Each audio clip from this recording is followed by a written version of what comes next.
Welcome everyone. Let's just wait for another 5 to 7 minutes. We begin sharp at 4 o'clock.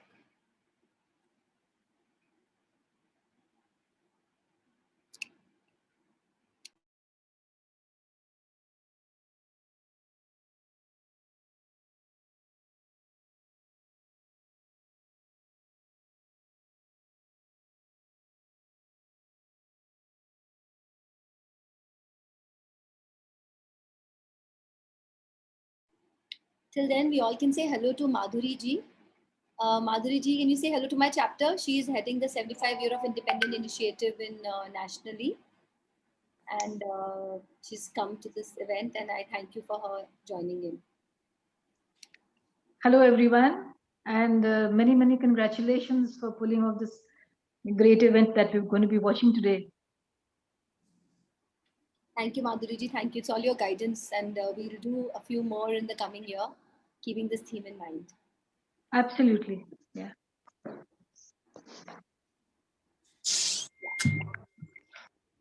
Can I have the IT team give us a spotlight? 1 minute. So, Madhuri, would you like to tell my members a little more about this whole? What do you want me to talk about, please?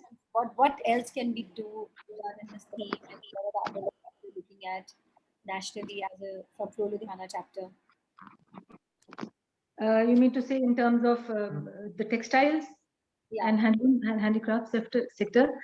So obviously Fulkari is a very big sector. That is your main part of room, right? Your hand embroidery. So what I suggest is you just pick up some people from design schools nearby and organize little clusters of artisans, and you get the design students to you design products for them. See, I'm sure they're all very good at embroidery, but they probably would not be able to put out a product which you and I would buy, even if they're little pottery bags or little runners. But getting that design input from students, from design school students, is really going to go a long way in improving the quality of their work. Thank you. And like I asked you all, yeah, I had asked you all to create a little database of the artisans, the best artisans that we have, because we're looking at making an e-directory for the center. So the workers who have no means of selling their product, but are very good in what they do, please try and create a little, give me a database of 20 such workers. Working on it. Our skill team is already kind of collecting data, and I think by next week I should be able to give you a proper list of everyone. Yeah. Thank you so much. Yeah. I think we just have to check, is Maharani ji here? IT team, could you please check? She is here, but she's not started her camera. Exactly 4 o'clock, so let's just wait for her.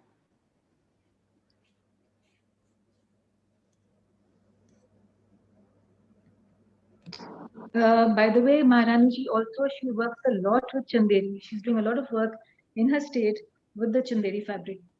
So a lot of my members today are wearing Chanderi because they are aware of this.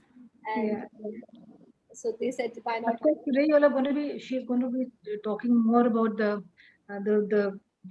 role that her state played during the freedom struggle, right? Yes, that's the theme of today's event. Yeah. Sorry, I went off on a tangent and started talking about handlooms, and my mistake. No, we'll get her to talk a little bit about the handloom revival as well, Madhuri ji, because that is such an integral part also of our heritage and our textiles. So why not? Yeah, actually, I've just come from another meeting and I totally am zonked out as to what you're talking about, and I took off on a tangent talking about textiles. This is about the 75th year of independence. Yes. Yes. Yeah. The first event on that. Yeah. And Radhika ji is very passionate about what she does, and she speaks a lot. And did she send you a video about what all her state did during the pre-independence era? So no, she's not sent us any video, but we have obviously Googled a lot of information. When we were planning this whole program, there was a lot of research that went. So we know a lot, but there is, I'm sure, much more that we don't know. So we'll get to know that as well. Okay. Just a little tidbit if you want to talk to her about later. There's something she did which most people don't know about. She was the first, or perhaps the only Indian to have taken a dip in the Arctic waters in somewhere in Alaska. We are asking that question. Yes, yes, we will be talking about that as well. Yeah. Because I remember when we had an event from Lucknow 2 years ago, last year rather, and she gave me this little nugget of information which we put out there. And there's something about a wedding card. So that we don't know. So Pallavi, please note down. Her father and her grandfather had the same names as her father-in-law and her grandfather-in-law. Yes, yes. So Madhuri ji, would you like to talk to her about the wedding card? Can you hear me? We've spoken about this. Yeah, Radhika ji, this is Madhuri Halwasi. I don't know if you can see. So hi, welcome Radhika ji. Can you hear me? Yes, we can. Yes. So yeah. So Madhuri ji is also here. And ladies, we address her as Your Royal Highness. Your Royal Highness. Okay, ji. Okay. Can you hear me? Yes, we can. Great. So Nidhika, I think we may begin.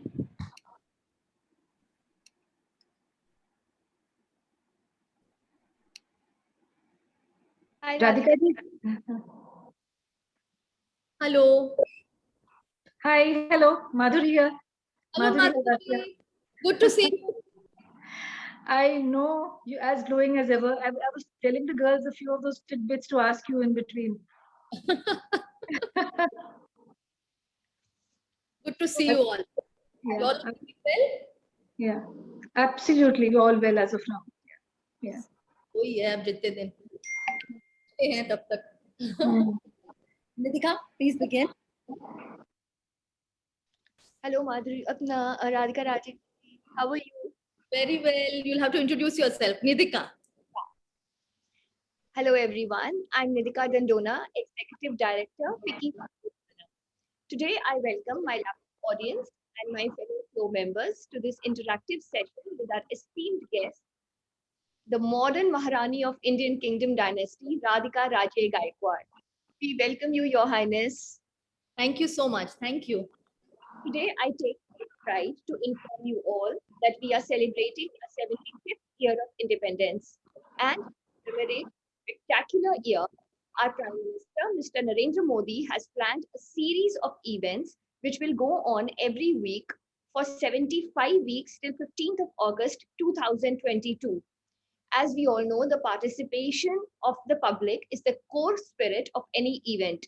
So FICCI Flow Ludhiana has pledged its contribution towards the celebration of this memorable year. Flow Ludhiana has scrolled back the pages of history to rediscover the sacrifices of our unsung hero, Maharani Jeet Kaur of Punjab, who fought fearlessly for the independence. May I please request the IT team to play a video dedicated to her?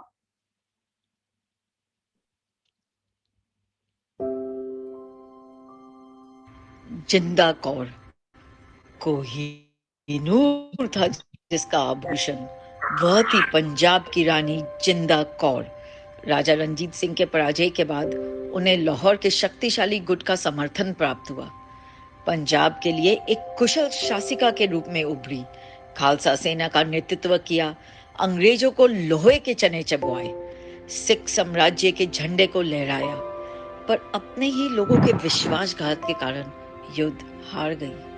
परास्त रानी को चुनार किले में नजरबंद कर दिया गया.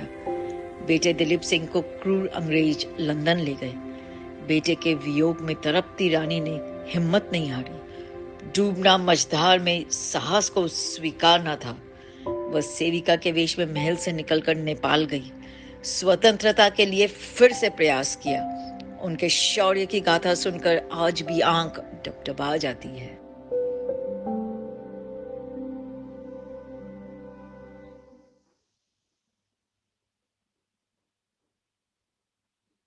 Thank you, IT team. Now, something about our esteemed guest of honor today. A master's in medieval Indian history, Radhika Raje worked as a journalist with Indian Express, New Delhi, prior to moving to Vadodara. Married into the royal Gaikwad family, she is now actively involved in running one of the largest private residences in the world, along with family trusts such as Maharani Chimnabai Stri Udyogalay, imparting vocational training to lower income women, and the Maharaja Fateh Singh Museum Trust, housing some of the most acclaimed works of Raja Ravi Verma, amongst others. She is also a patron of the Heritage Trust, an independent organization instrumental in bringing the monumental complex of Champaner on the World Heritage Sites list and is actively involved in preventing the city's heritage structures from being obliterated. Radhika Rajeji is currently also working on the documentation of Lakshmi Vilas Palace and its priceless possessions. Radhika Rajeji has been researching and archiving the rich history and culture of Royal India and has presented her research on prestigious platforms such as Saffron Art and Rob Report and India Today Conclave. She is also reviving the lost old weaving techniques of Chanderi and Baroda Shalu, an intrinsic aspect of Royal Maratha sartorial traditions. Radhika Rajeji is director of CDS Art Foundation, Ahmedabad, where she works in aligning artisans with designers and bridging gaps with the end consumer. To raise awareness and funds for her charities, Radhika Rajeji organized a Palace Heritage Garba, a 9-day traditional dance festival. The event saw a congregation of over 25,000 people every day, and she was even conferred the Best Garba of Vadodara 2019 award. Through the COVID-19 pandemic, Radhika Rajeji, alongside her sister, has been able to reach out and aid over 700 artisanal families in Orissa. For this, she has also been conferred the HDFC Bank Philanthropist Award. She has also provided dry rations to over 200 transgenders as well as 400 needy families in Vadodara through her charitable trust. Radhika Rajeji continues her love for writing by regularly contributing to leading dailies and magazines. She is an avid traveler, visiting over 50 countries for wildlife, history, and wine. She is perhaps one of the only Indian women to take a polar dip in Antarctica. Now, may I please request our chairperson, Mrs. Radhika Gupta, to initiate the event nicely.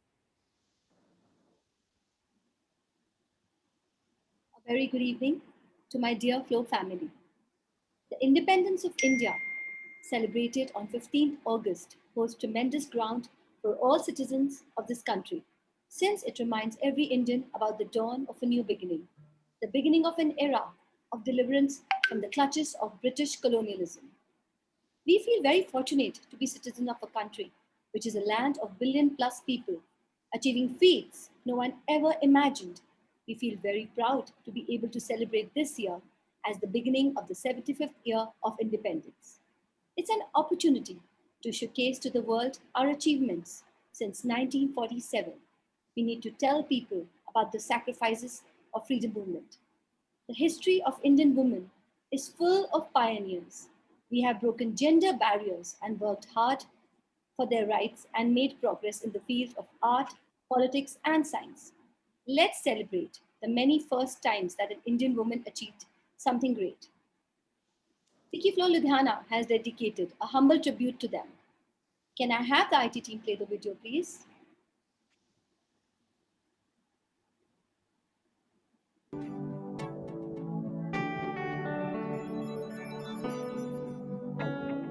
Let her live, let her smile, let her dream, and touch the sky. Let her live, let her smile, let her dream, and touch the sky.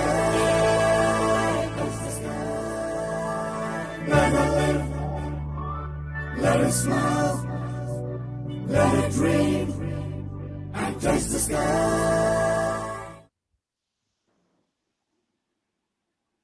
Thank you, IT team. Thank you, IT team. There is no doubt that the courage of women in our country has been forged in the fire of adversity, and they have used this fire to light the torch of change that can awaken the world. In this awakening, it's the awakening that our founding fathers of this country dreamt of, and that which we are reminded of as we step in the 75th year of independence.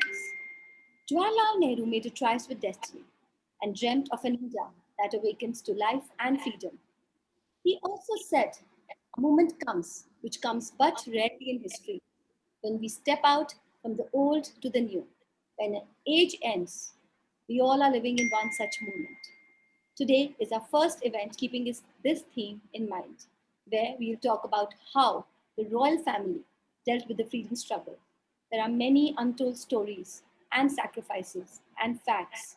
So let's welcome Her Royal Highness Radhika Rajeji, the Queen of Baroda, who's married to Maharaja Simranjit Singh Rao Gaikwad. So let's hear her story in her own words. Now, may I please call Nidika to take this program forward? Thank you. Radhika Rajeji, now we would request Pallavi to ask you some questions if it's okay with you, with your highness permission. Pallavi, over to you, sweetie. Thank you all. Thank you, Nidika. Thank you, Radhika. Thank you, Madhuri ji. Thank you, Fiki Flo Ludhiana. I'm very happy to interact with you, even though virtually. Thank you for the lovely introduction. And I know that Fiki Flo women are very, very, successful, confident, hardworking women in their own right, and you all achievers. And so it's nice to see you all out there, and wish you all the very best. Good evening and namaskar to your Royal Highness, Radhika Rajeji. I'm honored and indeed very lucky and privileged to be having this session with you. Radhika ji, I have to admit, I have a little bit of an obsession about royalty and royal families. So when our chairperson, Mrs. Radhika Gupta, asked me to moderate today's event, I've been so excited and full of anticipation. Needless to say, you look stunning and I love what you're wearing. So elegant and a perfect vision of what a modern Indian Maharani should look like. Thank you, Pallavi. You're very kind. But we all know there is so much more to you than just your graceful persona. Please share with us how it was for you while you were growing up, born into a royal family. If you could give us a glimpse of your life as a princess during your childhood. So, Pallavi, my childhood was a wonderful mix. Now, I mean, it seemed very, very normal and regular to me. But now, when I'm that much older, when I meet people, when I've traveled, I've exposed, I see how charming my life was. Because, of course, I was growing up in a palace with my doting grandparents, and at the same time, I also had the exposure because my father, being in the Indian Administrative Service, we were living in Delhi in a lovely green area right next to Humayun's tomb, and it was called Bapa Nagar. And so I was surrounded by these old monuments. I had a lovely park, open spaces, but at yet a very simple life. We were not living in a palace. We had my father. I mean, we had a normal car. My father would be an ambassador going to work. So so very early on that the importance of working, the values of working hard, of studying hard, those were instilled from a very early age. And being in Delhi, I was growing up with children from all walks of life. I was meeting people from all walks of life, being exposed to different kinds of cultures, cuisines, textiles, music, people. So from an early age, your mind gets opened and starts to appreciate and understand how varied and vast the Indian culture is. And especially because I was in an IS officer's child, where you're coming from all different places of the country, and you're in a transferable job. And at the same time, when I would go to Wakaner, I would have someone walking behind me with a Chandika glass. Oh, doodh chal raha hai, piche chal raha hai, wo subah se koi leke, you know how it is, abhi bhi our kids do it. But so it was a lovely mix of both those things, and which is why I think it's helped me adapt into the particular life that I was married into. Having an arranged marriage, it was, you marry into a similar background and your experiences.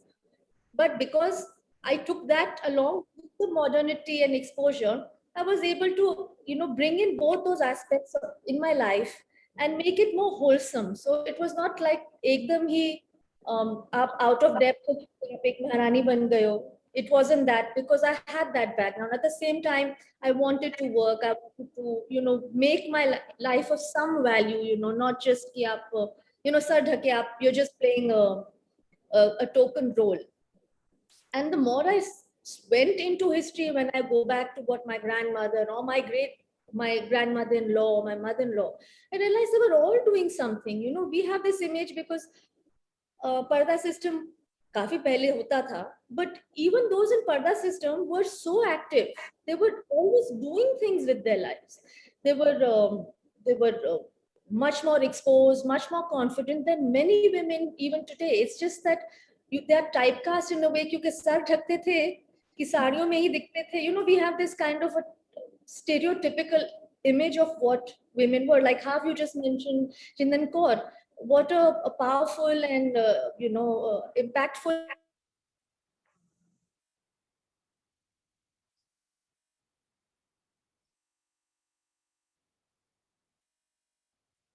Radhika ji, I think we've lost you. Ladies, can you hear Radhika ji? No, her screen is frozen. Screen is frozen. Yeah, I can't. Just wait for, I think, 1 or 2 minutes. Yeah. If I am not doing it, that value is there, which I want my children to have. So there's no living in ivory towers, definitely, if they are my kids. Right. So thank you for sharing this, because I think it kind of helps us to relate better, to see the practical side of, growing up as a princess. Moving on, you got married into the Royal House of Baroda. Now, we all would love to hear you talk about the many contributions of the Royal Gaikwad family towards building a democratic and unified India. Especially since we are celebrating 75 years of independence, this becomes all the more relevant. Absolutely. And that was one of the first things when Radhika mentioned to me that we would like, the focus to be on nationalism and nation building. I said, this is very important and not enough is spoken about it. Baroda, dynasty of Gaikwad in Baroda played a very, very crucial role, though it was very, very subtle because, history had clearly stated through the mutiny of 1857 and before and thereafter that if there was going to be a direct rebel, there was really no way you were going to win it because you were not getting much support even within yourself. Within your Indian states also, there was, disparity. There would be, it was not a united India, as we all know, history has taught us that. So one had to keep doing consistently that work with your head down and stay out of the news and stay out of trouble with the British. And that's what the Baroda royal family did. So they did very, very quiet, unofficial ways of helping. What they did was that they would spend a lot of time traveling around the country and abroad, meeting with people. Maharani Chimnabai herself used to meet with Madam Kama and fund the movement of nationalism abroad. Same with Maharaja Sayaji Rao. When Lokmanya Tilak wanted to start his press, Kesari and Maratha, it was Maharaja Sayaji Rao which gave his Vada, the Gaikwadi Vada in Pune to Lokmanya Tilak. However, it had to be shown as a sale because here was a nationalist who was writing against the British, Lokmanya Tilak. And if the Maharaja would give a property for free, then the Maharaja would definitely come under the radar as well. And then all the other activities that he was supporting around nationalism would also come under, would be under focus. And therefore, there was a token amount paid just to, drive off the system. And he was given until the end that, it is now called the Kesari Vada because that's where his press ran from. And that's where all these nationalistic movements and these meetings would take place. And Maharaja Sayaji Rao was always clued on that, and his wife, Maharani Chimnabai. Baba Sahib Ambedkar was a young boy, and he was not even in Gujarat. He was not from Baroda state. He was in Maharashtra. And he was brought to Maharaja Sayaji Rao saying that this is a brilliant little boy, but he's from, he's a Dalit, and he's not getting an opportunity to study. So the Maharaja completely took over his education from a very young age. And then he sent him to Columbia University, he sent him to LSE. In fact, it is little known fact that his thesis that he did in law, his doctorate, is dedicated to Maharaja Sayaji Rao. And that entire education for a small village Dalit boy to be sent to LSE or Columbia University is a thing of, is such a inspirational story. One doesn't hear of these things happening even today. So way back then, and because there was that faith, there was, one didn't look into this caste and community as much as it is made out. The idea was that there is a nation needs to be built. This is a man or a child of potential and caliber, and I'm going to invest in him. And he came back and he served the state of Baroda for a while after that. And there's a beautiful handwritten letter we have by Baba Saheb Ambedkar to the Maharaja after Sayaji Rao, who succeeded him, writing his condolence letter when he had passed away, saying that Maharaja Sayaji Rao was the architect of my future. He has given him entire credit for who he became. And he said he wanted to write his biography. So there is mention of, requesting the Maharaja that could I write the biography of the late Maharaja. So, these little, these are stories which are never spoken about. The other interesting aspect, of course, we know Baba Saheb Ambedkar wrote the Constitution of India. But the other person who was also very important in the Constitution was Hamare Nandlal Bose, who was from the Shantiniketan School of art, and he was invited to do beautiful murals in our Royal Cenotaph, and we still have them. They're the largest murals of Nandlal Bose. And Nandlal Bose then went on to do the illustrations for the Constitution. So there are two Baroda connections in the Constitution of India, both Ambedkar and Nandlal Bose. So there are a lot of, then of course, Aurobindo Ghosh was the personal secretary of Maharaja Sayaji Rao. So he traveled with him, he wrote his speeches. There was a lot of, obviously, exchange of thought and, vision between the two of them.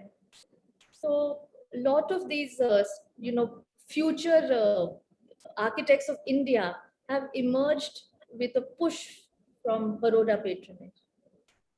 What amazing stories. I think one could just go on and on hearing about them. It makes us all so proud to know about these contributions, the sacrifices made at the time, truly remarkable. But also makes one realize and appreciate how the greater good of the country was considered over personal interests by such progressive visionaries. Radhika ji, we are so keen to know about the work you are doing towards the preservation of the treasures that one has heard and read about, be it art, artifacts, sculptures of yesteryears. Please tell us more. Absolutely, Pallavi. You see, I did my master's in medieval Indian history. So for me, history is very, very sacred. It's for me, I take it very, very seriously. I have great passion for it. So for me, it was very natural that it must be documented. Things must be documented. Our culture, our intangible.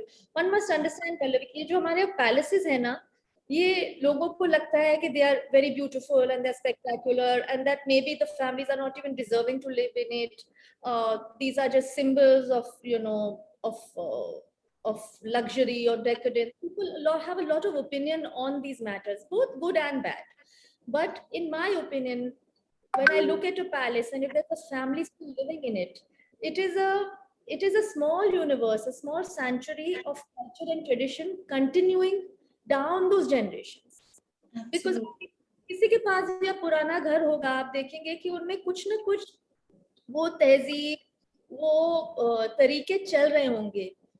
So that is how it continues, whether it is how your pujas are done, or how how a food is cooked, or how a guest is received, what color is worn on what festival. These things, क्या कपड़ा भेंट कौन से occasion पे दिया जाता है, भगवान कौन से कपड़े क्या दे, कहने को बहुत छोटी बातें हैं, पर ये कभी किसी चीज घर में लिखा नहीं होता. These are all living traditions, and we all keep them alive because that house is still there. It's still that sanctuary, and we, in our own way, try and preserve it. So these are, our palaces are little pockets of those cultures, because now life has become so fast. Our families have become smaller. Nobody has the time or the inclination. But when जब घर में बुजुर्ग होते हैं, वो थोड़ा continue होता है, and your children hopefully learn from it, and it is at least carried on in mind and heart, if not in physicality. So lot of documentation is on in terms of everything in the palace. Now this palace, like you mentioned, is perhaps the largest private residence. India mein to hai hi, but perhaps in the world, because this is bigger than Buckingham Palace. So it's very hard to, it's a challenge to maintain it, look after it. We are just 3 adults, 2 kids and 2 dogs. So you're not using all the spaces all the time. And a house as old as this needs a lot of upkeep and care. So there's a lot of care and attention that goes into maintaining it. But our focus is into to best managing, conserving, restoring and documenting. So aapka flooring is also 150 years old. Your marble is Carrara or it's Portuguese style. Your furniture is French. Your chandeliers are Belgian. So there is so much variety, but it needs to be all documented. So that is a process we've been doing for 4 years, and I think it's going to take another 4 years. Our museum is also lovely, Maharaja Fateh Singh Museum, which is where, like you mentioned, the Raja Raivatma, a lot of them are there. They're spread between the palace and the museum. So yes, those are something we value and as a matter of right in the house. And I think in Baroda too, we Barondians are very proud of our culture and heritage. So yeah, it's a challenging job, but it's very exciting for me. I can't even imagine. It must be a visual treat to be surrounded by these treasures and to be living in the grandeur of the Lakshmi Vilas Palace. But as you say, the responsibility as well falls on the royal families for the maintenance of such grand structures. But more importantly, they are national heritage and you are helping to preserve and maintain them. So I don't know, Radhika ji, I've just been thinking about this. I've been doing research about you and just wondering, just seems so apt for you to be doing this kind of documenting these priceless historical treasures since you've been a student of history. So was this a conscious choice for you or did it happen organically? Was it the universe conspiring to get the right person in the right place? I don't know, Pallavi. I think it just came into it. My father-in-law and he was an artist himself. I came from a background, like I said, my father had also done his master's in history. We traveled all over, art, culture. And when I got married and I came, and I had not seen the palace before Shadi. So arranged marriage tha, so I walked in like as a bahu only. But when I walked in, I said, "Arey, ye to maine Louvre mein dekha hai, ye to maine Pinakothek mein dekha." Museums around the world that you've traveled and you're seeing those pieces here and you're saying, wow, I'm going to be surrounded by museum caliber art right here in my house. And then you want to preserve it, you want to know more about it, who was the person who bought it, commissioned it, kisne banaya. So stories are very important, and that's what makes a palace or a home different from a museum. You can go to a museum and you can see exhibit A, B, C, and they will tell you which period it is, where it was excavated, what is the material. But जब आप किसी के घर में जाके किसी चीज को आप देखते हैं, there's a story there's a sentimentality, which makes it so much more interesting. And that's why I think for children also, or to initiate people into understanding and appreciating art, I think palaces like ours become important because it's a lived in space. There is still that enigma, like you mentioned, you have about royalty.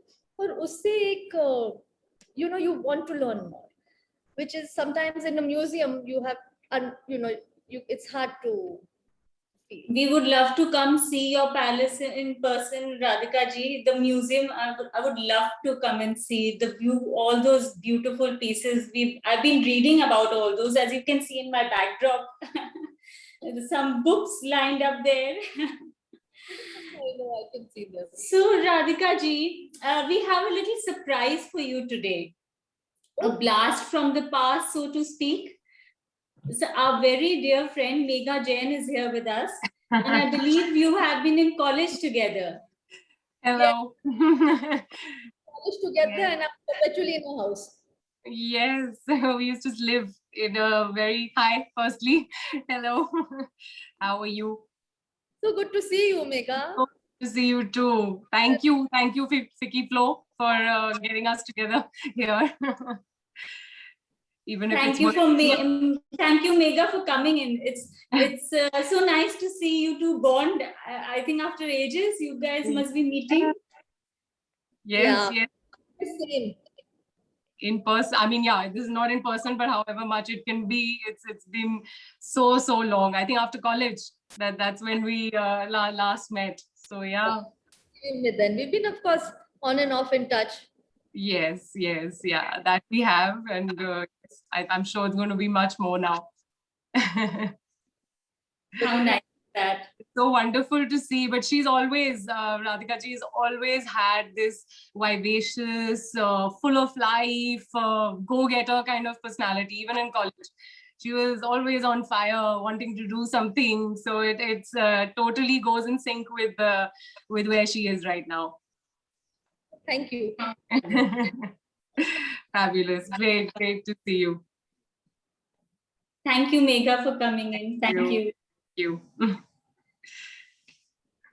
So moving on, there is so much more we'd love to know. There's this aura of mystery regarding the lives of royalty. So could you tell us what a regular day in the life of a Maharani is like? अरे it's very regular. वही सुबह उठ के वही बच्चों के साथ पीछे लगे रहो पहले तो to get them up. So in my case, the way I grew up was I was not raised by nannies. You know, I was very much hands-on by my parents, and so that's what I, you know, with my children also. I mean, their maids are there, but I like to put them to bed. I like to wake them up every morning. So that is the same routine. For I think as working moms or moms, it's the same. वही सुबह से चले रहे हो, and especially in this lockdown, so it's like.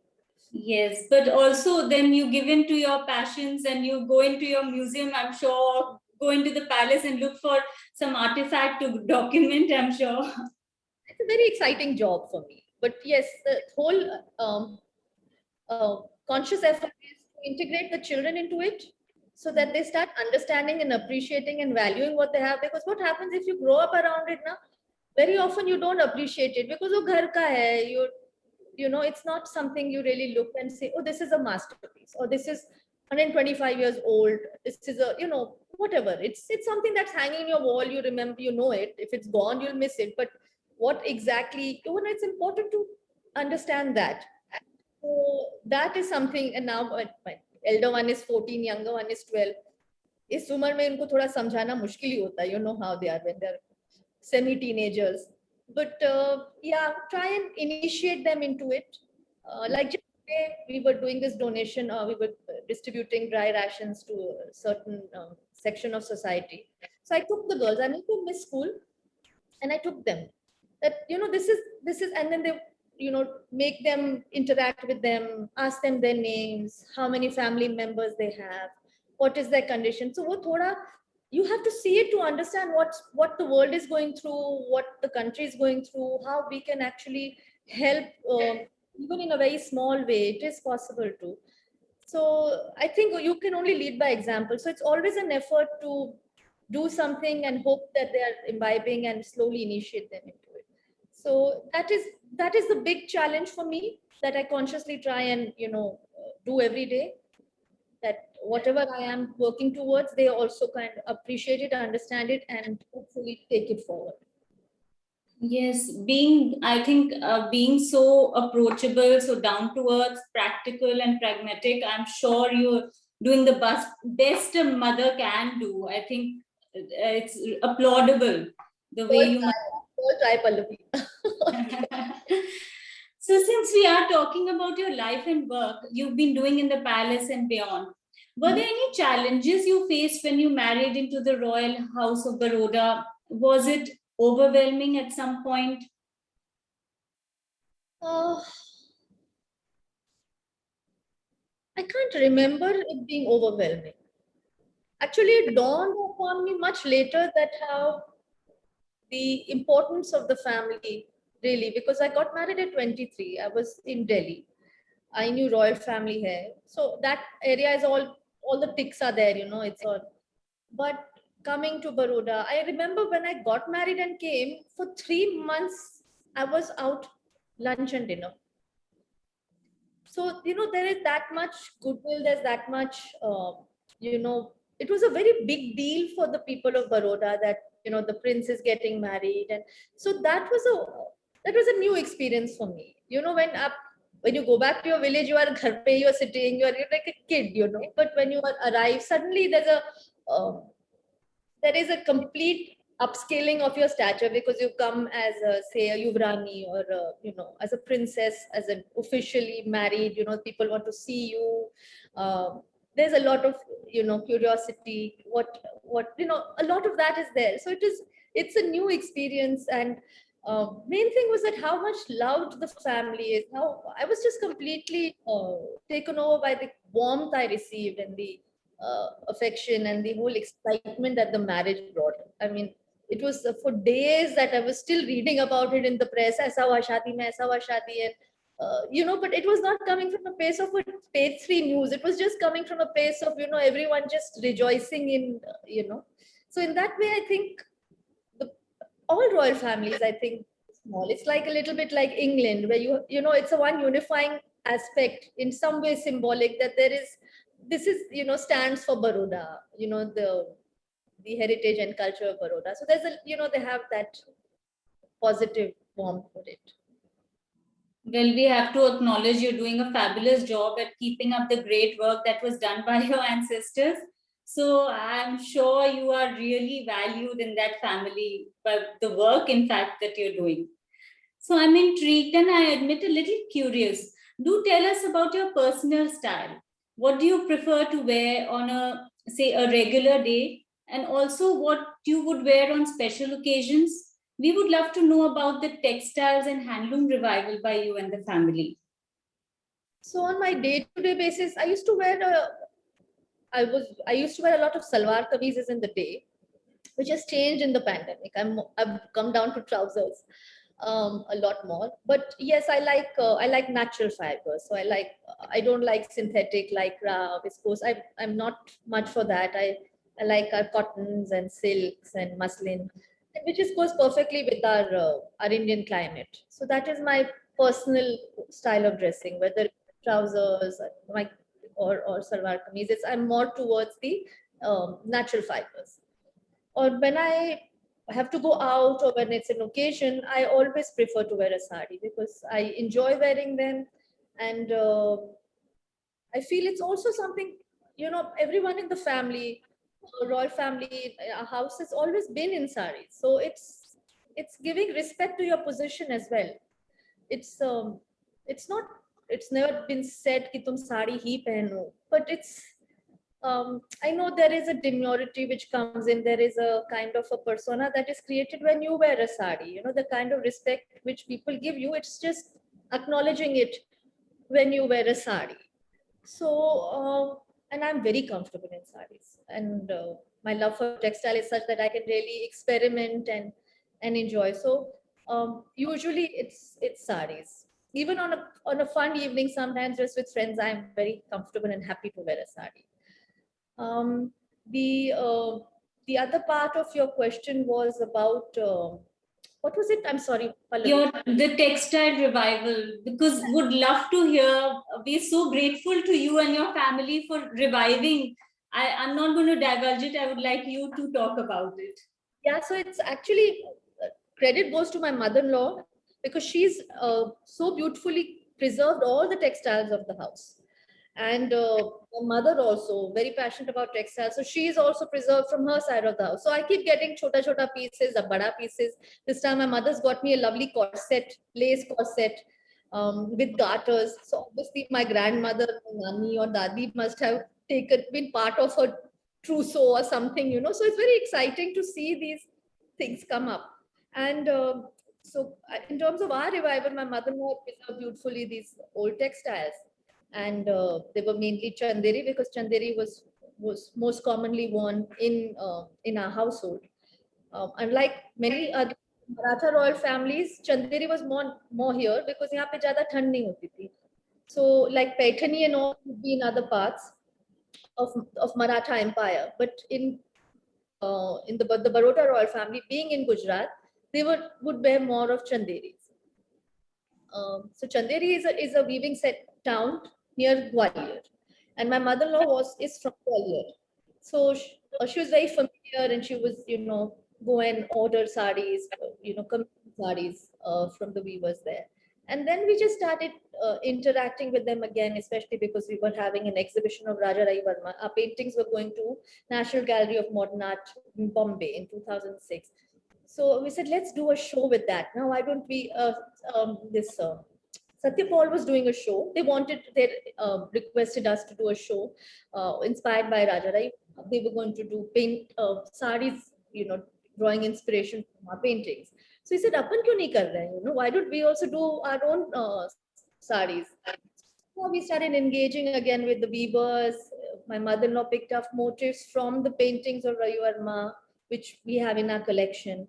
And we, started doing that. And we realized that these weavers had lost touch of how to work with real zari, how to do the complicated motifs, how to work with the kind of cotton that was being used earlier, which was unstarched, 100% cotton, not the katan or the silk and cotton that you have now, which is much more slippery and transparent.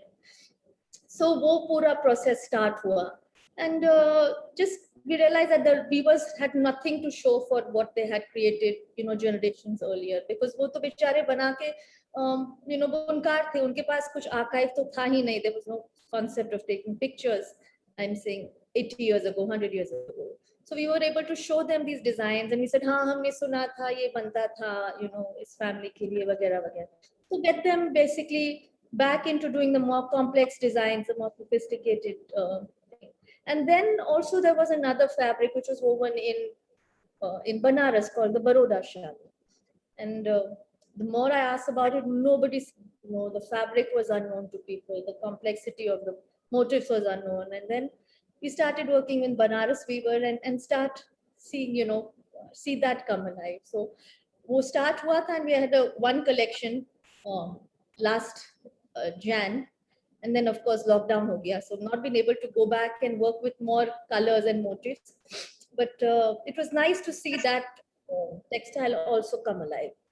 So these have been our two revival projects personally. Of course, I'm involved in helping and giving advice or promoting lots of textiles and handicrafts around the country, which just comes from a place of sheer passion. It doesn't come from any space of knowledge. I will not claim to be any expert on any of these matters. I feel very passionately, and I'm always keen to learn more.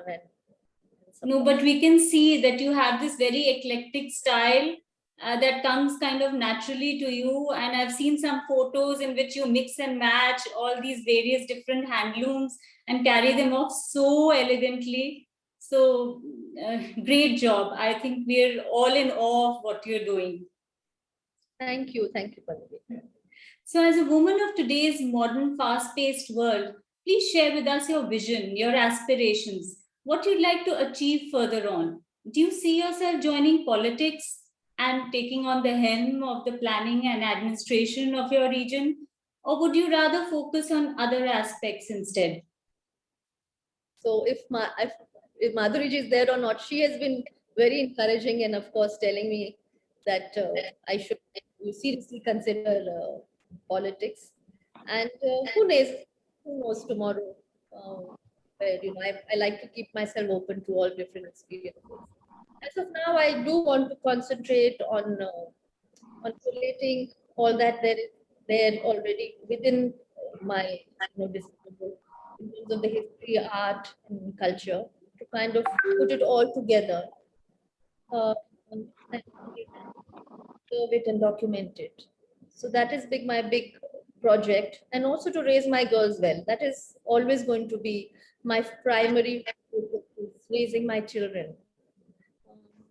I would like to write a book at some point. My father's writing his 4th book, so I've not even begun my 1st. So that is something I would do. And I think that's. So we wish you all the very best in your intellectual pursuits and also your philanthropic endeavors, Radhika ji. We've been reading about those as well. So how has the pandemic been for you and your family, and what have your learnings been from the current times? I think what I realized was that there's so little you need. So little. I don't think I have shopped for anything other than was bare necessities or maybe some textile or handicraft to help an artisan. It's not really come because I need it or I really want it. So there's just been a simplifying of life. I have not traveled at all. I've been just once to my parents in Delhi and just one odd trip. So and I was an avid traveler. I'm not traveling at all. I'm not missing it. So you just realize that all the things which you thought you can't do without, or meeting your friends or social life or whatever, different things we all feel we need at different times in our life. And we just realize that as long as my family and friends are well, that's it. That's it. I think it just basically came down to that I can have food on my table and I can provide food on my table for myself and my family and my staff that is dependent. That my staff is taken care of, because that is your responsibility. If I'm able to take care of them and myself, I think this timing, that's all I need.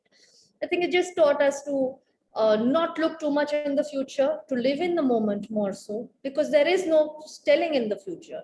So being more present in the now and being able to live from that space instead of मैं कल वहाँ जाके फिर मैं वो करूँगी, or you can't plan.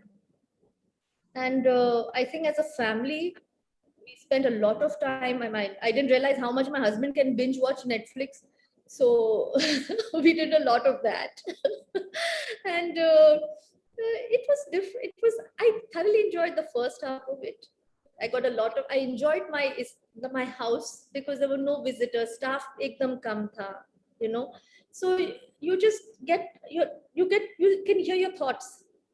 And you're not all the time consumed with the energy of other people. You're just minimally yourself. You realize you can do without people. You know, कि अब वो नहीं आया है staff, तो अब क्या करोगे? And especially in my case, because I don't know how to even make a cup of tea, I'm very, very ashamed about it. And please do not be aspiring for that ever. And I make sure my children learn that. But so, you feel helpless. In my case, because I couldn't do that, I would feel a little helpless. कि नहीं आएंगे तो what will, which is bad. But otherwise, I thoroughly enjoyed the first half. But then seeing that it was not ending, and there were a lot of people in trouble, so you just kind of pull yourself out of that semi-euphoric state and realize you need to be present and out there. Yeah. But that's also been a rewarding journey. Yes, you've been doing so much work towards these efforts towards rebuilding families and rebuilding their lives. Please tell us something more about that as well. It's बहुत मजा आता है देने में, कि देने में भी क्या, लोगों से मिलने में, to just that synergy of energy when you're able to do something which someone will benefit from. It's maza aata hai. It's not doesn't come from a place of ego, but it's you sleep well at night. Ki something in my capacity I was able to do. That's even if it's not much, but if you were able to just put a smile on someone's face without, it's a very big thing, yeah. And I realized in this pandemic, people are kind, people want to help. There are enough of us who want to help, and a lot of us don't know how to. You want to give your time to a cause, you want to give money to a cause, you want to contribute, but sometimes you just don't know which channel where. And that's what I realized in this pandemic through that social media. I was just putting up posts to create awareness. And part like how I always try and document things. But how many people just came up, people I'd never met in my life, or unhone just have put money in on my sister's account who she was helping. She could wake up and find 1 lakh in her account. 1 lakh from one lady who we've never met in our life. From a very simple house in Jaipur. Her mother was a Hindi teacher in the Jaipur University. वो गुजर गई थी, उनके नाम पे ऐसे लोग आते हैं, so people want to help, people are kind. It's just we need to align that energy with us. I think energy is very important, Pallavi. The kind of people you meet with, you decide to, you choose to be with. And I'm now in my 40s.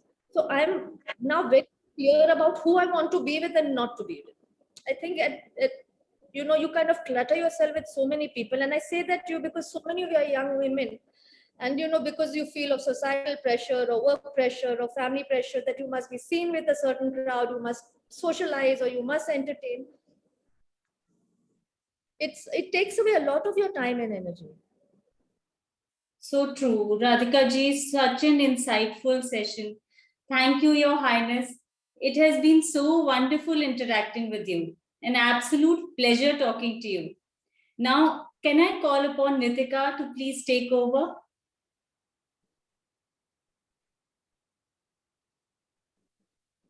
Unmute. Okay.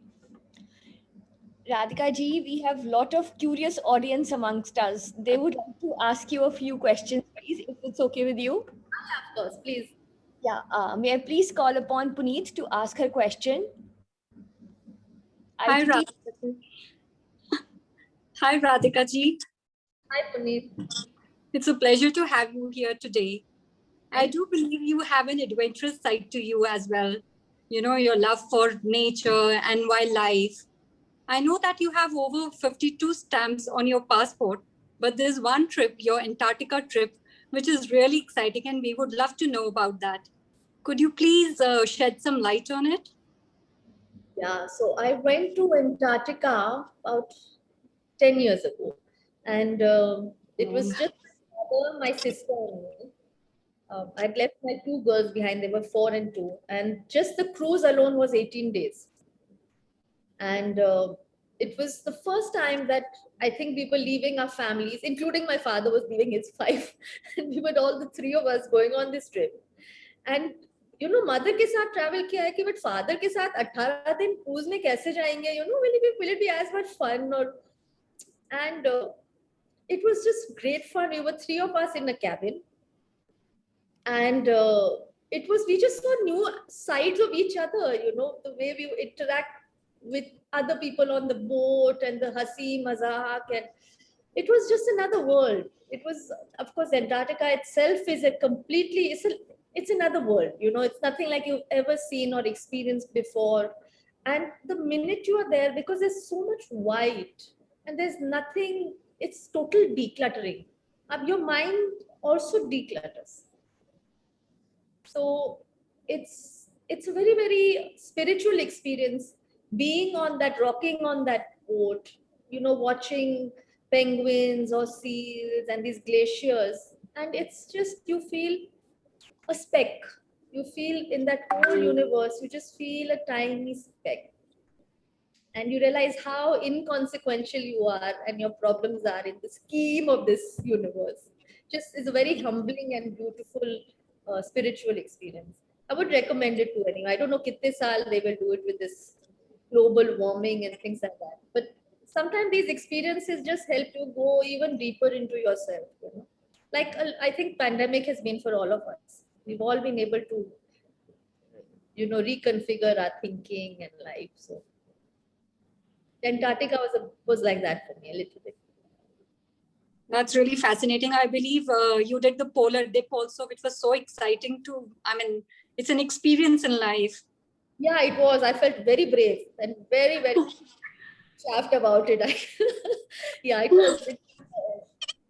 The people all are on the boat and they're watching you, cheering you on, and a few of you will jump in. And I was in full thermal underwear because I hadn't planned to be swimming there. But and then you tie a harness and you jump in, and wo jump to kar le to, then it takes you a few seconds for that cold to hit you. So you've jumped and you swum a bit, and then your bones start kind of freezing. So you're like that. But so you back, and of course everyone's clapping for you. So all that adrenaline is very thin, and they give you like a shot of brandy when you get out. They do like check your vitals if you're okay. Okay. Then you're like, वो गीले कपड़ों में भी फिर ठंडी नहीं लग रही है because you jumped into that. So I was like very happy to meet everyone and be congratulated. My father to say चलो pneumonia हो जाएगा. So well, I think we are hoping for better times with this pandemic, and we all would love to do that. I know. Thanks for your input. Okay, we have Vidushi with us now. She would like to ask you a question.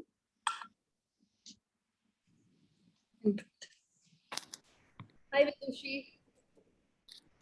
That's Vidushi, unmute yourself. Hello, Radhika ji. It's been really inspiring listening to you, My Highness. It's my pleasure to ask a question from you. I would like to know, considering there is much to be proud of what your ancestors have achieved, what would you want to be remembered as your legacy? Firstly, I think I'd want to be remembered as a good person, as a good mother, as a good daughter, maybe as a good wife also. But I think there's so many roles we play which is bigger than anything else. Na? Within the house, we play so many roles which are so. I think I would like to have done that job well, firstly. Yeah, I'm sure. Then I would, of course, want to be remembered as someone who brought focus on things which maybe over time we were overlooking, whether it is culture or a craft. One or two, I'm not a champion for all. I can't be not that caliber. But you know, अगर किसी ने कोई अगर याद करे कि हाँ थोड़ा उस चंदेरी में थोड़ा काम किया था कि हाँ वो that particular fabric में you know she did talk about it, or you know I mean she whatever, there was a passion. I think I would be like to be known for passion, for pursuing the passion of talking about a craft or trying to you know, yeah, just champion a cause. Thank you so much, Radhika ji. Thank you so much. Thank you. Now to Nidika. Your aspiration should become our inspiration now. You are very, very good at it. Now, please call upon Naina to ask a question.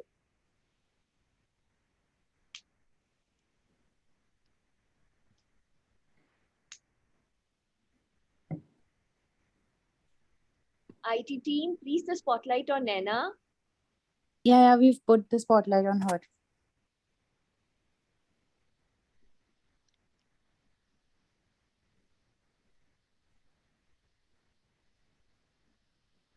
I think in the meantime, okay, let's let Monica Arya ask her question then. Thank you, Nidika. Thank you, Nidika. Radhika ji, I'm in so much awe of your graceful presence. You are so relatable and easygoing with your ways. My question for you is, for aspirational women like us, FICCI members present here today, who want to create a niche in the society in our own small ways, what advice do you have for us? Thank you, Monica, for the compliment. I think to create a niche, what is important is to be authentic. This is I can only speak from my experience. I think if you are able to see what you want in life, if you're able to think clearly without thinking of what other people want or expect or what is in trend or not in trend, or just to be authentic to yourself, that this is what I feel, this is, you know, where my true leaning is, or this is what my gut tells me. I think we women have a strong gut. We don't take it seriously enough. We should allow that sixth sense, which is very, very intrinsic to women. We have it. उस पे अपन को थोड़ा अगर ध्यान देना, I think we are able to, that will be your niche. Thank you so much for your valued advice. Thank you. That makes sense to you, but it's just in my case, it was, I could, you know, if I liked it, I believed in it, if there's passion in it, that was what was. Totally agree. Thank you so much. It all boils down to self-love and listening to your gut. Yeah. Thank you so much. Authentic, huh? Being yourself. Yeah.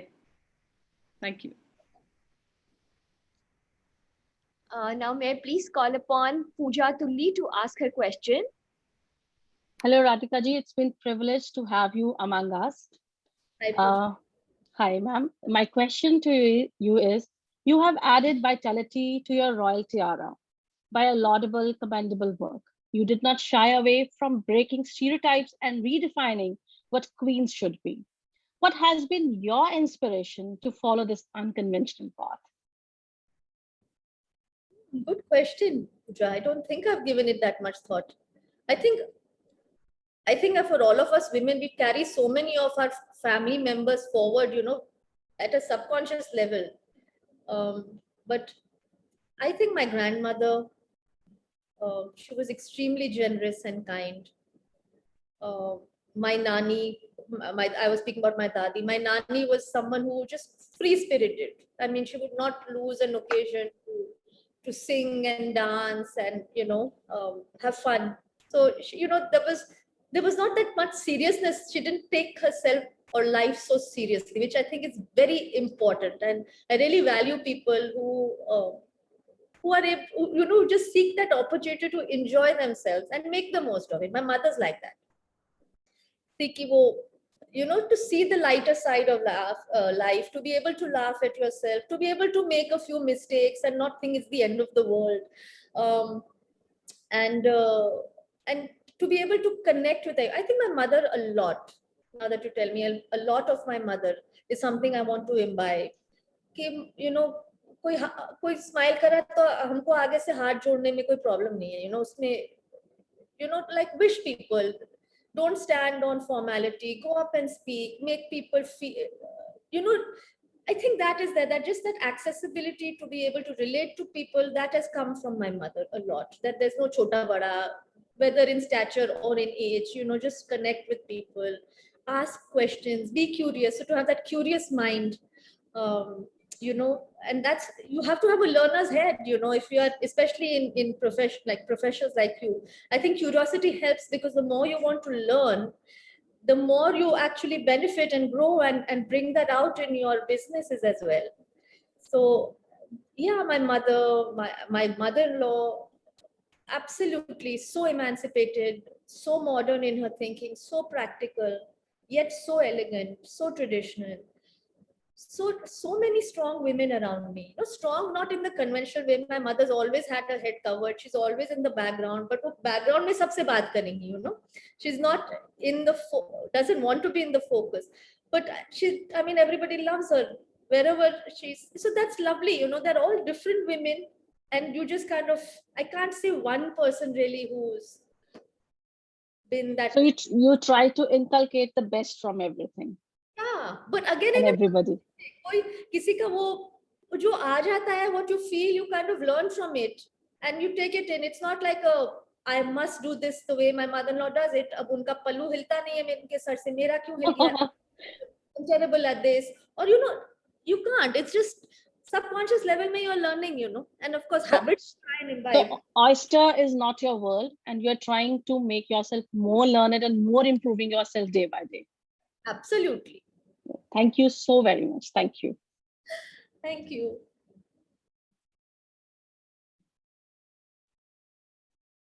Nidika, unmute. Yeah, I think we have Nena with us now. So can Nena come and ask a question, please?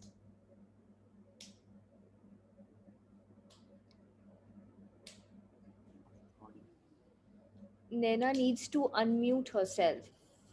Also, her video is off. I think some technical error is happening at her end. Nidika, you may take the chat box questions till then, please. Just a second. We have Swastika also along with us. Even she wanted to ask a question. Let's take Swastika. Good evening. Yeah, that's Swastika. Good evening, Your Highness, Radhika Rajan. Thank you for being a part of us today. It's a pleasure hearing your story all along. My question to you is, we understand that you are a wildlife enthusiast, and these days wildlife preservation is a very important concern. So we wanted to know, what is your plan ahead, and do you have anything on mind for the wildlife? Thank you for your question. Wildlife has been a very much part of my life growing up, and so with that, the activism, because my father was, of course, Director of Wildlife in the Government of India, but thereafter he was heading Worldwide Fund for Nature, WWF, Tiger Project. as well as other many bodies he's been involved in. So he's an activist. And from him, if anything I've learned is to just pursue with passion and you know, be at it. If you believe in that cause, then fight for it. So in a very small way, like I said, I'm not an authority on wildlife. I'm just an enthusiast. So the passion is there. It comes from a very pure space of wanting to, you know, conserve. My father is a cheetah, and he's done the PIL on the Great Indian Bustard. So that is what he's doing, and we try and keep ourselves as informed about it. A small initiative that I've done is my friend has started an organization for the conservation of elephants who are dying Wow. in California, called Ear to the Wild Foundation. So I try and you know, align myself to that and work towards finding technology which would prevent those kind of man-animal conflict and train collision. That's the project now, but always there. Supporting. Very kind, fantastic, so nice, very kind to hear all of that. Thank you, and thank you very much. I think I can see Nena. Nena, are you there? Yeah, she's here. Nena, unmute. Yeah.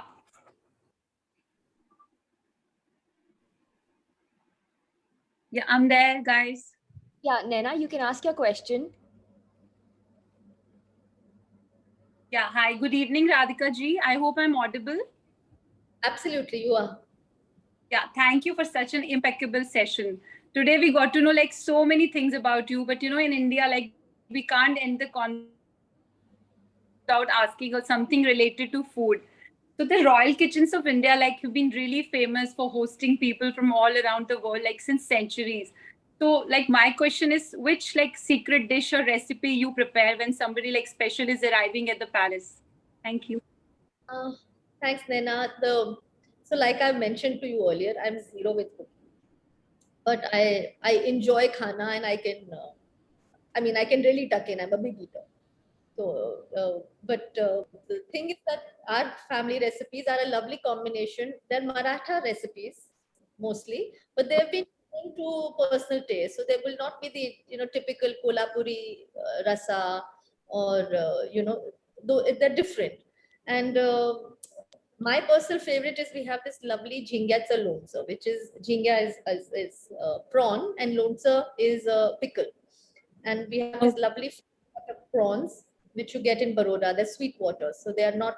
They have a different flavor, and they are with this lovely coconut and ginger, and it's a pickle, and it's extremely delicious. So that is something. आप मेरे को vegetarian पूछोगे ना, we are always flummoxed. We don't know what to give vegetarians when they come home, because totally non-vegetarian diet.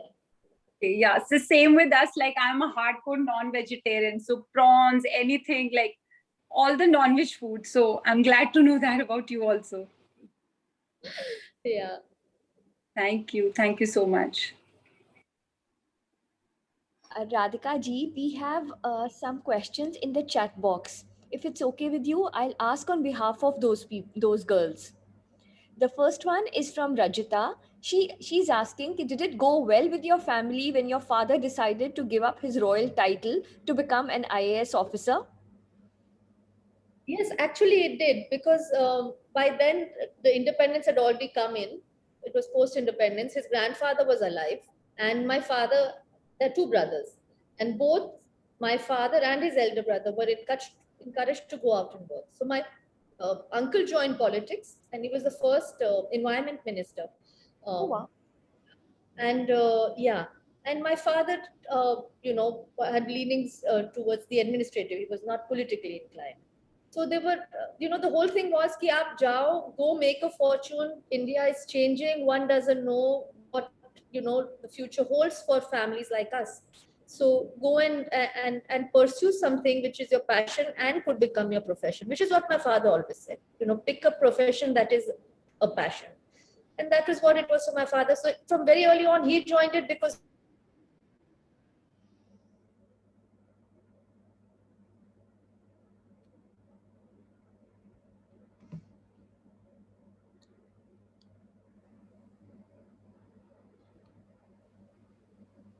I think her screen is frozen. Just give her a minute.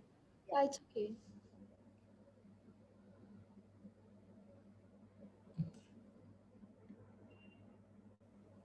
Nitika, the time is also a lot. Just one or two more chat boxes. Yeah.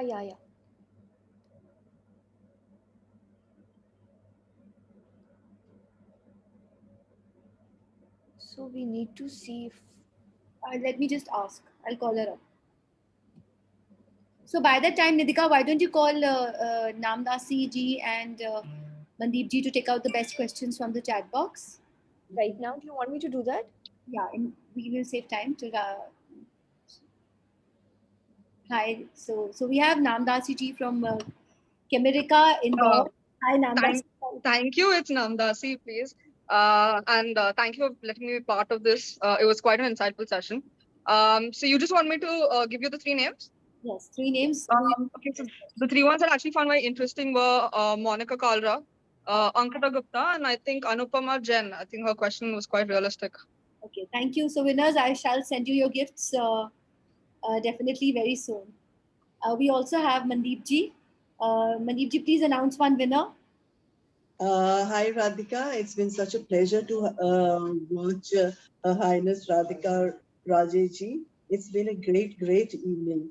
And the questions, all of them have been amazing actually. And I must tell you, I've been so fascinated hearing what all you have done in your lifetime in such a young age. I think you have been able to, keep up with your passion and your passion for history and the royalty and everything, and also be a part of the common man's life.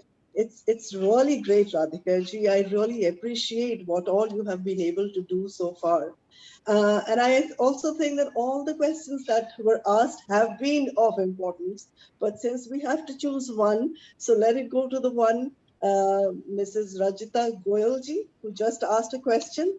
I think I would like to give the Amul ice cream hamper to her. Thank you so much, Mandeep ji. Thank you so much. You're welcome. Radhika ji, we have one more question.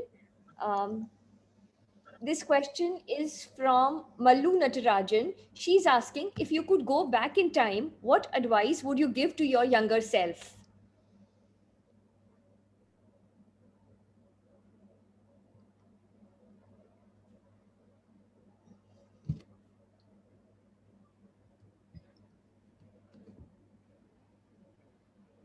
Hard to say, because I mean, I'm sure there is, and I think it would come from a spiritual place, about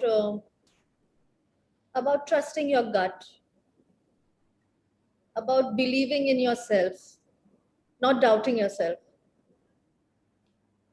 I think that is where, just believing in myself from earlier on and not doubting myself.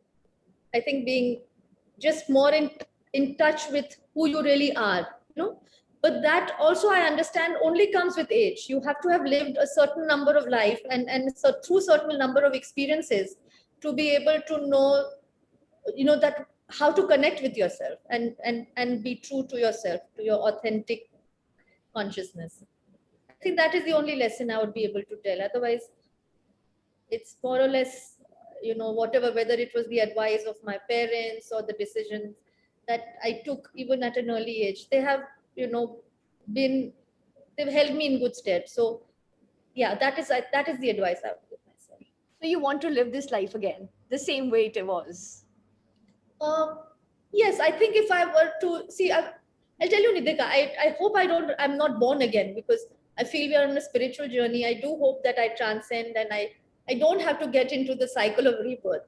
But yeah, because I also believe that my life can't be better than this. So I cannot aspire for a more bountiful and self-contained life as it is now. It can't get better than this in my head. I think so.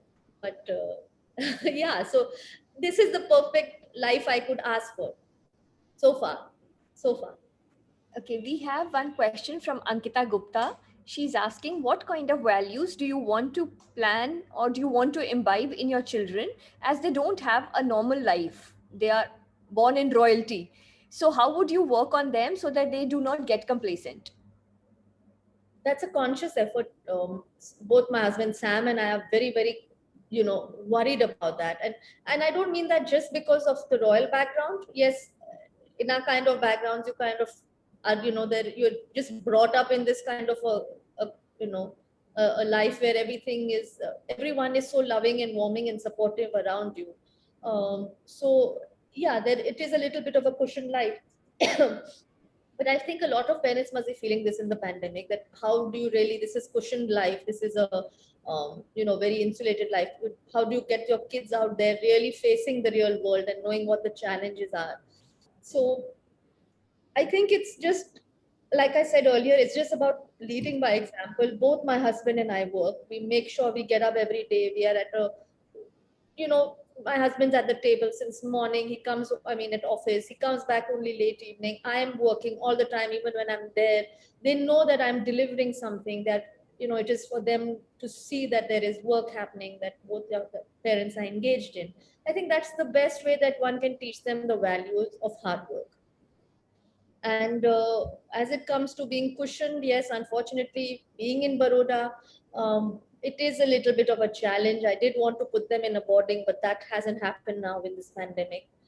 And honestly, I wasn't even feeling totally emotionally ready to send them.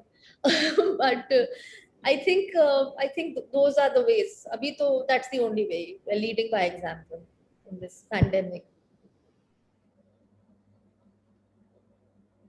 Mm-hmm.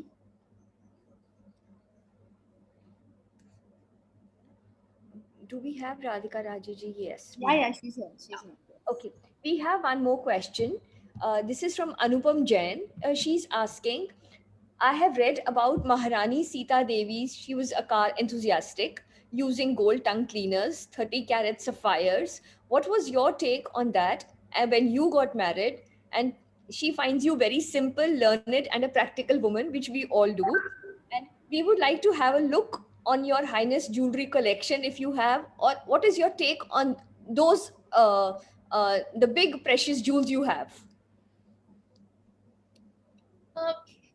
They're nice to have, of course. They're beautiful pieces. You don't see them every day. You don't wear them every day. You don't think of them every day.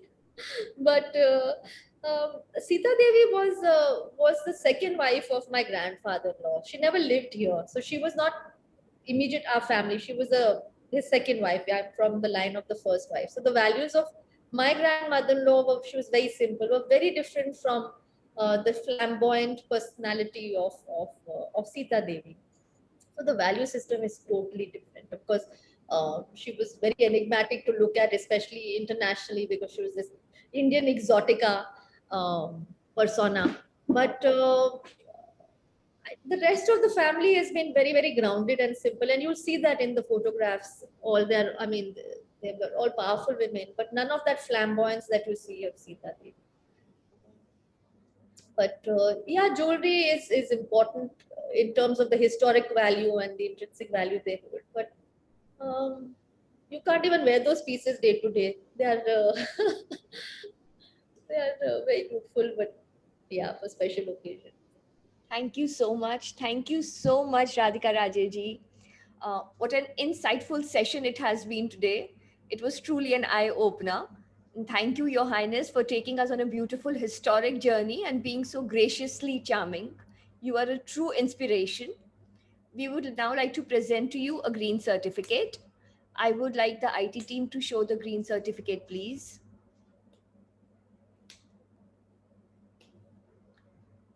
Thank you. The idea behind the green certificate is that in Flow, we believe in creating permanent lasting memories. Hence, we plant a tree in the name of our esteemed guest of honor, and this green certificate is a testimonial to it. Thank you. That's lovely. Thank you, Pallavi, for moderating the event so beautifully. I'm thankful to Radhika Gupta, Chairperson FICCI Flow Ludhiana, for curating such a lovely and a wonderful session for all of us. My heartfelt thanks to all our annual sponsors. We have winners today also for all the questions that were asked. Rajita has won a question from Mandeep ji, and Monica, Anupam Jain and Ankita, they won hampers from Naam Dasi ji. So thank you so much, Kimrika, for that, for sponsoring all the gifts. We thank each and everyone for being such a wonderful audience. Thank you so much, everyone. Thank you. Thank you. Thank you, Her Highness Ji, for gracing us with such a wonderful session and accepting this invitation. It's been an honor to have you in our chapter. Thank you. Thank you so much. I've really enjoyed this evening as well, and it's nice to see such happy, receptive faces there. And my whole chapter is so excited about coming in here, and I'm so glad that it went on so well. And I hope we are able to entertain you and host you soon when things nice become. to speak of you, Radhika. I know you've been saying that. I definitely there will be an opportunity. Definitely. Okay, thank you. Anyone else who wants to talk, please, however. Radhika ji, we want to have you over, but we would also love to come over. Come. Most welcome. It will be a treat to see all those, those paintings and everything I've been reading. If you can see my backdrop, I've got all those collection of Maharaja books and all these paintings and jewelry that they've been commissioning over the years. It's really beautiful. Would love to come and see whatever is there, it'll be so interesting. Would be a pleasure. Radhika ji, do you think there should be a serial on Netflix just as Crown on the English Queen, on the Queen, the same way as on Radhika Raje ji for us Indians? इतनी कोई exciting life नहीं है मेरी. Well, you do have a better life than Lady Diana, I'm sure. Yeah, she had a short-lived but charmed life. Yeah. Hi, Radhika ji. This is Natasha from Jaipur. Hi, Natasha. Hi, how are you? Very well, thank you. I'm so glad that you could, make it for this chapter, and you could really grace us all with your presence. And congratulations, Radhika, for this wonderful session and the Ludhiana chapter. I'm sure we had a lovely time, all the chapter members. I could listen to a few questions at the end of it, and I was really happy to see that. Thank you so much for coming. Thank you. So I was saying it's because of Natasha that she told me to get in touch with you through one of her friends. And this event is because of her, because she guided me through this. Thank you so much.